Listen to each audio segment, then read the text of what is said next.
How much income does it take to be in the top 1 and 5% of your state? Interesting, isn't it? I always like these kind of things. I'm a sucker for a list, my friends, a big fat sucker. So check this out. Here's income. This is from the Visual Capitalist. Income needed to be in the top 1%. The national average for the minimum income needed to be in the top 1% in America as a whole is 652,000 bones. But the minimum threshold varies significantly over states, all right? That's pretty interesting. American earning the median household income of 75,000 schmackaroonies would need to make 9 times more to meet the national minimum for being a 1%er. All right, so if you're making 75,000, you need to double up your earnings. 9 times the earnings. Isn't that interesting? Interestingly enough, being in West Virginia, you don't need, we'll go into this here in just a second. Check this out. So here they got the IRS individual tax filing data from 2020. All right, it's individual. So remember, if you're a sole proprietor, that's individual. If you're an S corporation, that's individual. LLC is individual. C corp a little bit different. So I'm not sure how that would be applicable to people with. I don't know. I don't know how that works actually. If you're a C corporation. But if you're like me, I'm self-employed. I have an LLC. It just all flows back to me. So my LLC is me, essentially, if that makes sense. So this does include business owners as well, unless there's a C corporation, and that's taxed a little bit differently. An estate has to file an estate tax returns a 1041. I'm not sure how that flow back either. So I think it's just individual tax returns, man. So in an estate documentation, you get distributable net income, DNI. So the estate essentially is a 1041 for a trust, I should say. It'll pay you money as a beneficiary, and obviously you have to declare that as income, as a beneficiary, the income you receive, if that makes sense. And that would certainly be part of your 1040. I'm just not sure how it'd be for all business owners. I don't know. Interesting. But either way, dividends are still going to be part of this because it says right there, big fat letters, IRS individual tax forms. Interesting. The state from which I am raised is Maine. You need about $500,000 to be in the top 1%.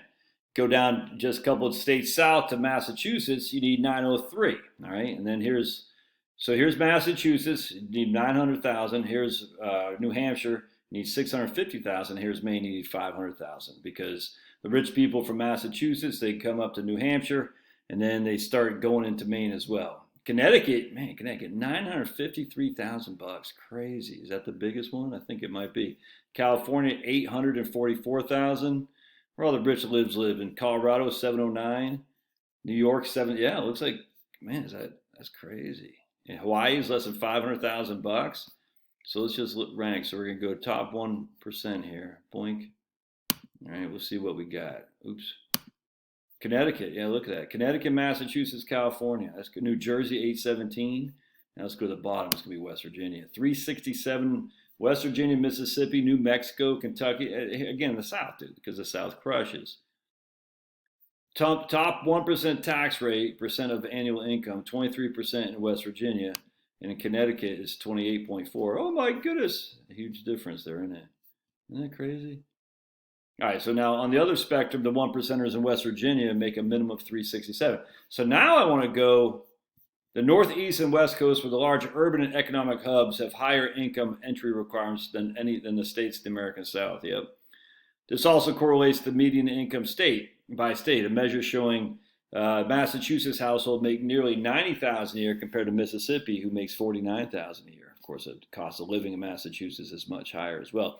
So now let's go to the top 5%. This is interesting. So remember, in Maine, to be in the top 1%, where was it? You need to have 500,000 bucks. To be in the top 5%, though, you only need 359. Isn't that interesting? To be in the top 5% in Connecticut, you only need 602. All right. And when I say only, look, that's more than I got, but I'm just throwing it out there. Look at that. In California, 557. Interestingly enough, in West Virginia, it only went down to 299 to be in the top 5%. So again, West Virginia was 368 to be in the top 1, and yet the top 5 was 300. Isn't that interesting? Maine, again, was 503 to be the top 1, only went down 359 to be in the top 5. New Hampshire was 440 to be in the top 5%, and yet is 659 to be in the top 1. I just find that interesting, man. Here at Tejas, 427 to be in the top 5%, And here's Tejas to be in the top 1, 632. Let's look at Georgia. 585 to be in the top 1%. And in Georgia, 422 to be in the top 5. Isn't that interesting? So it's like this huge, I mean, it's like literally, it's not the top 1%. It's really the top 10%. Make the bulk of the income, I presume. I haven't looked at this right now, so but you don't know what you're talking about. But it's just interesting. When you factor in the top 1%, they're not that far from the top 5%, and not that far from the top 10. That's why you don't go after the top 1, you go after the top 0.01, dude. 0.0. And that's what they do with the AMT, the alternative minimum tax, because in 1977, something like that, when it was passed, 73 something, there was like 2,000 families or something like that in the United States that weren't paying any income tax because of various tax deductions and write-offs. And that's where the AMT came and said, look, man, you got to pay some money. And they should. You should. Go after the top 0.01%. Say, yeah, you've done great. Good job to you. You can have all these boats and catamarans and huge houses in Hawaii. You can own islands and go to Epstein Island, all that. You can have fun. However, you're going to pay ordinary income on your qualified dividends and long-term capital gains. We're going to get rid of all charitable deductions for the rich people. I don't know why this is so freaking difficult for people on the right to say, yeah, because the people on the right aren't those at the top 0.01. I'm just telling you right now. It's just, the right wing is so cucked about like, we can't have any tax increase because why? Well, that's not capitalism. All right, well, it's not capitalism now anyway, dude. It's corporatism. It's just in its own hook, line, and sinker by these top few at the top. And they're not contributing to Donald Trump's campaign. They're just not. Anyway, I thought that was interesting. Love your thoughts. Don't forget to subscribe to the email list down below. And if you have any questions, let me know. See ya.